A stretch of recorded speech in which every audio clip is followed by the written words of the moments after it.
erigir esta Serra da Barriga, que guarda no seu seio tanto da nossa história, tanto dos nossos ancestrais. Essa fala é de Abdias Nascimento, no ano de 1983, durante um ato em prol do tombamento e criação do Memorial do Quilombo dos Palmares, lá na Serra da Barriga, em Alagoas. Esta Serra da Barriga vai se transformar de aqui em diante num verdadeiro templo, num verdadeiro local de peregrinação da raça negra. E com muita luta do movimento negro, mais de 20 anos depois, no ano de 2007, o Ministério da Cultura, por meio da Fundação Cultural Palmares, inaugurou no local o Parque Memorial Quilombo dos Palmares. Na entrada principal, visitantes são recebidos por imagens de grandes lideranças, como a Cautune, a Cotirene, Zumbi e Gangazumba. São lideranças que tiveram papéis fundamentais na história de quase 100 anos de um dos maiores e mais conhecidos quilombos do Brasil, que resistiu de 1597 até 1694. Onde foi estabelecido um dos mais importantes símbolos de resistência da luta por igualdade racial, o Quilombo dos Palmares. A palavra quilombo tem origem no termo quimbundo da língua banto, falado em algumas regiões do continente africano. O termo era utilizado para se referir a um acampamento temporário realizado principalmente por grupos nômades que se assentavam na região de Angola e do Congo, local de onde mais saíram pessoas escravizadas no período da colonização. Dessa forma, a criação de quilombos aqui no Brasil, no período colonial, se tornou uma das táticas de resistência à escravização de pessoas negras e também indígenas, que inicialmente se estabeleciam em áreas remotas que não pudessem ser facilmente encontradas. Grande parte dos quilombos eram autossustentáveis e muitas vezes tinham uma organização social própria. Portanto, manter viva a memória dos primeiros quilombos brasileiros é fundamental para compreender esses espaços como símbolo de luta e resistência. Mas não acho que os quilombos só fazem parte do nosso passado. Atualmente, quase 1% da população brasileira se reconhece como quilombola ou permanece em quilombos rurais ou urbanos.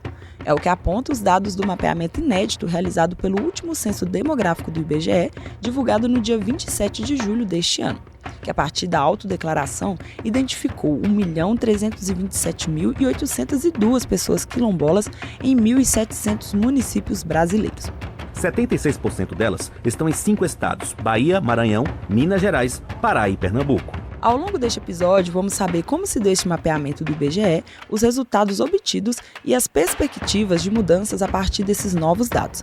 Mas antes de seguir, temos um recadinho para você. Potencialize a alma preta. Seja um aliado ou aliada da mídia negra no jornalismo investigativo independente. Contribua em catarse.me/financie_alma_preta. Eu sou Estela Diogo e este é o Papo Preto, podcast semanal produzido pela Alma Preta Jornalismo em parceria com a UOL Plural. No episódio de hoje, quilombolas no Brasil. E para falar sobre o tema, conversei com Denildo Rodrigues de Moraes, também conhecido como Bico Rodrigues, do Quilombo de Ivapurunduva, que é coordenador executivo da CONAC, e com Natália Purificação, coordenadora do coletivo de comunicação também da CONAC, iniciativa que contribuiu para este primeiro mapeamento do IBGE. Natália, como se deu essa contribuição? Então, a CONAC, ela esteve envolvida em todos os momentos, em todas as etapas do IBGE. Eu acho que foi bastante significativo o IBGE trazer a CONAC como representação da maioria dos quilombos e para poder contribuir assim, ativamente mesmo dentro dessa pesquisa, dentro do censo, desde a parte mais técnica de ter recenseadores quilombolas e que também que de uma certa forma também contribuem com a CONAC como movimento social, até a parte mais posterior, que é agora esse trabalho que a gente vem fazendo de divulgação desses dados, da comunicação que está envolvida e toda o que a gente pode fazer a partir disso, né? O que a gente pode fazer enquanto movimento social, o que a gente pode cobrar, o que a gente pode estar tentando negociar com o Estado, ou não sei se a palavra certa é negociar, mas articular com o Estado os direitos que nos faltam ainda. Então, assim, a CONAC ela esteve totalmente envolvida dentro do Censo Demográfico 2022 e isso tem bastante relevância, assim, para a gente e para os quilombos do Brasil, né? estarem representados e participando de todo o processo significativamente. A CONAC, que é a Coordenação Nacional de Articulação das Comunidades Negras Rurais Quilombolas, contribuiu ativamente para este censo de 2022, mas o grupo já vem atuando há mais de 25 anos. E o Bico conta aqui para a gente um pouco mais sobre essa atuação. A CONAC ela é fruto da resistência das comunidades quilombolas, né? O primeiro encontro nacional de quilombos foi em 95, né, aqui em Brasília, né? Que foi um primeiro encontro onde os estados se reuniram, né? E alguns tinham já coordenações estaduais e federações, outros ainda estavam no começo, e daí chegaram no entendimento comum de construção de um movimento. De lá para cá, teve-se o encontro em Bom Jesus da Lapa, onde se uniu todas essas frentes que às vezes lutava pelo mesmo objetivo, mas cada um dentro do seu determinado espaço, do seu território. Aí nasceu o entendimento de construir essa articulação a nível nacional para poder ser a ferramenta que nos representasse perante as instituições públicas, governamental, judicial. Então, isso para nós foi muito importante, né? A gente ter construído isso em 96, né? 13 de maio de 1996, no município de Bom Jesus da Lapa, na Bahia. No cenário do censo do IBGE, como foi feito o mapeamento a partir da colaboração da CONAC? O processo do censo se deu nos territórios e se deu em pequenas aglomerações, da qual nós apontamos que tinha mais de 5 pessoas quilombolas. 5, 10 pessoas quilombolas. Então, não foi uma chamada nacional, por exemplo, tivesse uma abinha, inclusive dentro do censo que passou para toda a sociedade, já sabiam, você se autodeclaria quilombola, talvez isso aumentaria, né? Como é o primeiro, né? A gente enfrentou várias dificuldades. Primeiro, contar que a dificuldade de um governo que não apoiava o censo, né? De forma geral. E o nosso muito menos ainda, né? Um governo que não acredita na ciência, que não acredita nos números, então isso dificultou muito o censo. Segundo, nós tivemos uma pandemia também, né? Uma pandemia que foi muito doída e onde que as mortes são subnotificadas, né? E a gente perdeu muitas vidas quilombolas.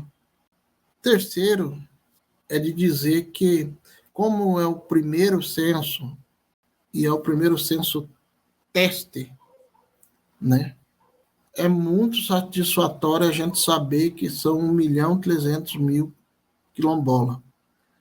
Mas, como eu disse, a gente estima que tenha muito mais, porque, por exemplo, assim, nós temos quilombola que não estão no território, né, ou que estão nos grandes centros, que estão estudando, que estão fazendo várias outras coisas, emprego, e que esta aba, né, como você se auto-identifica como quilombola, elas não foram feitas para a população de forma geral, né? Foi feito somente nos territórios quilombola e naquela área que iam ser recenseada.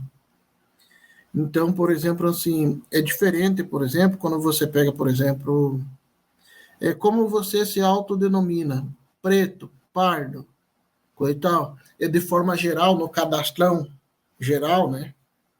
Que vai indiferente da localidade onde que você está, indígena, aí você coloca lá como você se autodenomina. Nesse quilombola, foi só para as áreas mesmo, que foram áreas apontadas de pequenas aglomerações em algum centro e nos territórios quilombola.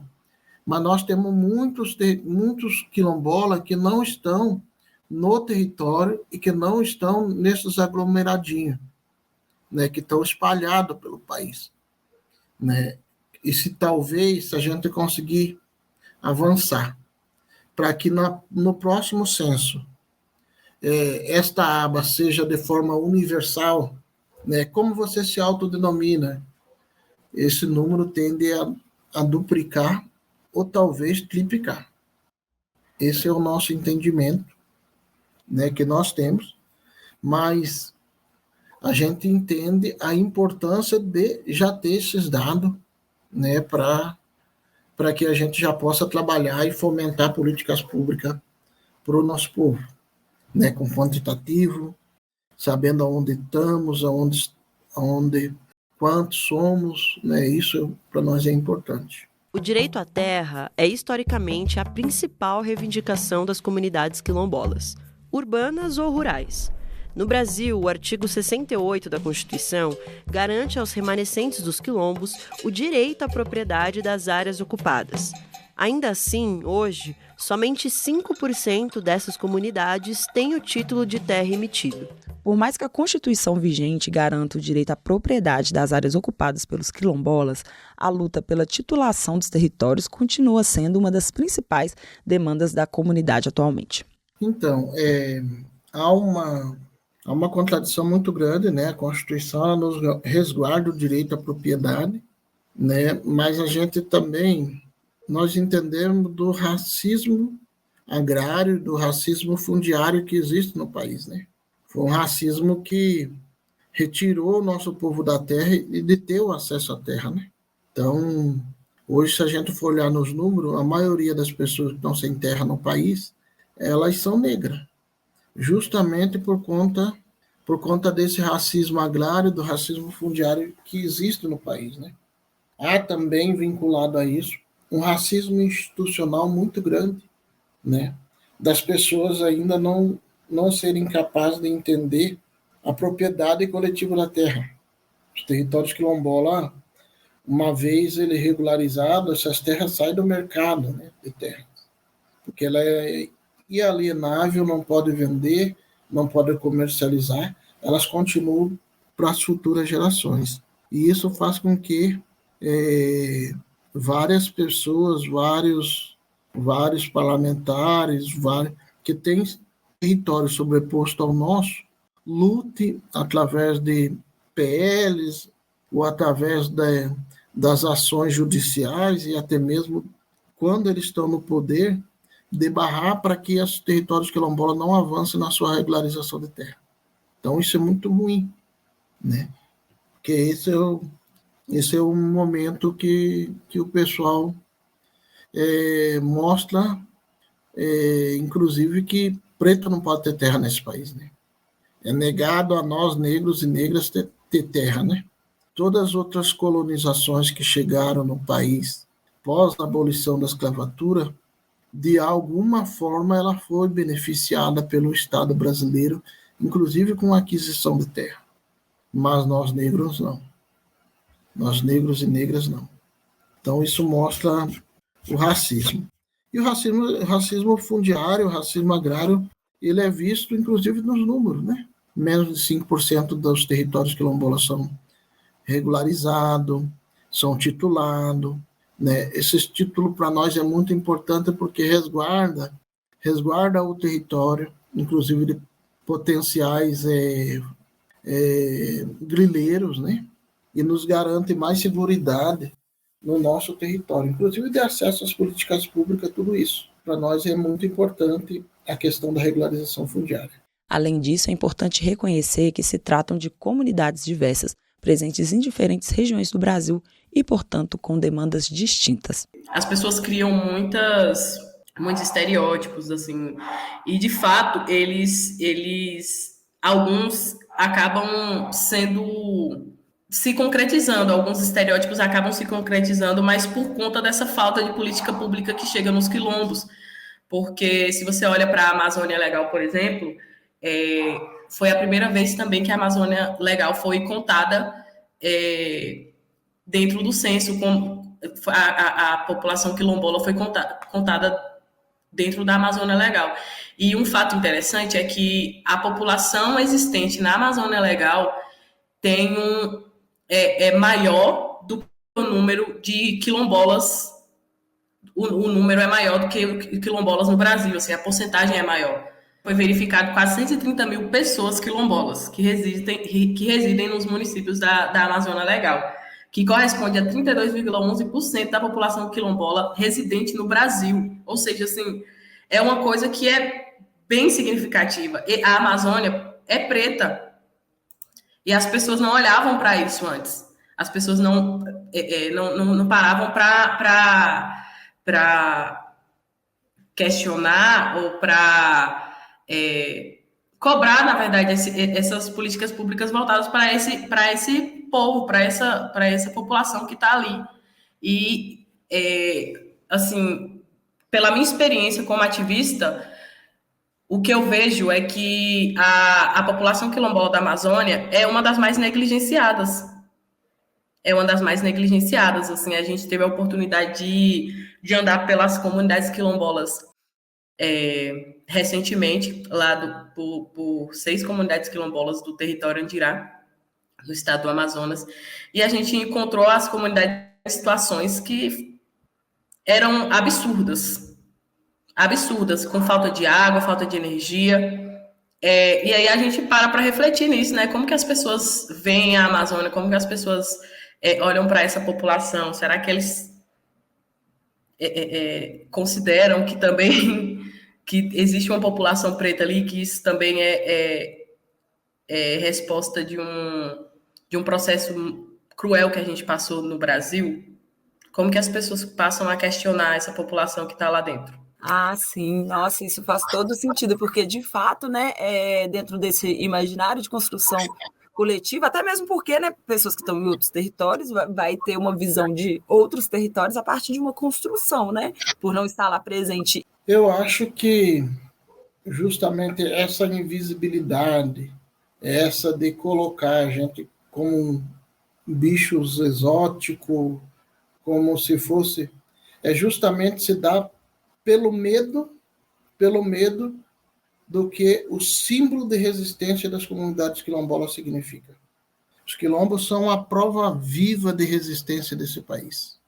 Os quilombos provaram que é possível construir uma nova sociedade, que é possível brigar contra a escravatura nesse país e que é possível derrubar o regime que nos oprime.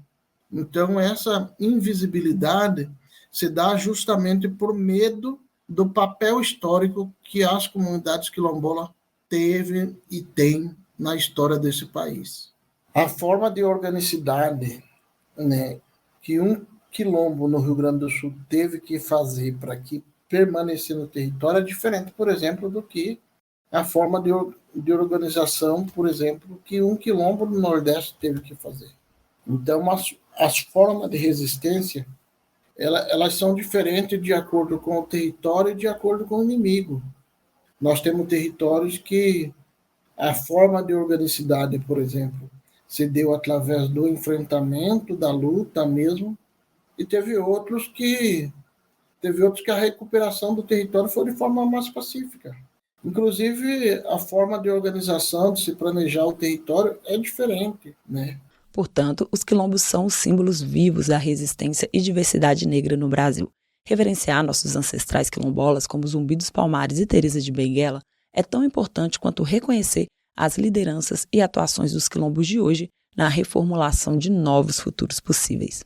Então é importante que a gente possa avançar para uma sociedade que entenda, de fato, o papel histórico desses povos, que esses povos têm na construção desse país. Eu acho que o que se espera é que agora, de fato, o Estado comece a cumprir o seu papel, né? Que é trazer e garantir esses direitos dessas comunidades, assim, direito à água, direito à energia, direito à escola digna, a uma escola direcionada para a educação escolar quilombola, direito à vida, o direito das mulheres dentro da sua comunidade. Enfim, a expectativa é só que melhore e que o censo, a gente trouxe também essa reflexão que a gente sabe que não foi possível, o censo ele não demonstra a totalidade, né, das comunidades quilombolas, assim, o que a gente tem conhecimento, mas já é um começo, assim, já é um primeiro passo para a gente poder conseguir fazer com que essas pessoas sejam assistidas mais de perto. E volto a dizer, as comunidades quilombolas, elas são símbolo vivo da resistência desse país e símbolo que é possível. E um símbolo para alertar, para dizer a todos e todas que é possível. É possível transformar essa sociedade, é possível dar umas condições de vida mais dignas para o povo brasileiro. Quer se aprofundar mais sobre os dados levantados pelo IBGE sobre os quilombolas no Brasil? Acesse a pesquisa em ibge.gov.br e indicamos também para você aprofundar mais sobre o pensamento de Abdias Nascimento, o livro O Quilombismo, documentos de uma militância pan-africanista. E quer saber o que mais tem rolado na Alma Preta Jornalismo? Leia o texto de Aline Bernardes em almapreta.com.br sobre racismo no futebol feminino. A reportagem ouviu Marcelo Carvalho, diretor executivo do Observatório da Discriminação Racial no Futebol. Para ele, o silenciamento na modalidade é maior do que no futebol masculino. Veja a reportagem completa em almapreta.com.br. Você ouviu o Papo Preto, podcast semanal da agência Alma Preta Jornalismo em parceria com a UOL Plural. Se você acompanha e gosta do nosso conteúdo, não deixe de contribuir com a nossa campanha de financiamento. Para doar, basta acessar catarse.me/financie_alma_preta. Repetindo, catarse.me/financie_alma_preta. Potencialize a Alma Preta e seja uma aliada da mídia negra no jornalismo investigativo e independente. Este episódio teve direção de Vinícius Martins, produção de Uri Salles, roteiro e apresentação minha, Estela Diogo, assistência de estúdio de Iago Augusto e edição de Débora Oliveira. Os entrevistados foram Bico Rodrigues e Natália Purificação. Os áudios de Abdias Nascimento e trecho das reportagens que aparecem ao longo deste episódio foram retirados respectivamente dos seguintes canais: IP Afro, do nosso canal Alma Preta Jornalismo e Band Jornalismo. Tentamos contato com a Fundação Palmares para saber sobre a perspectiva de criação de políticas públicas a partir deste novo levantamento do IBGE, mas até o fechamento da edição deste podcast não tivemos retorno. Obrigada por sua companhia até aqui e até a próxima semana.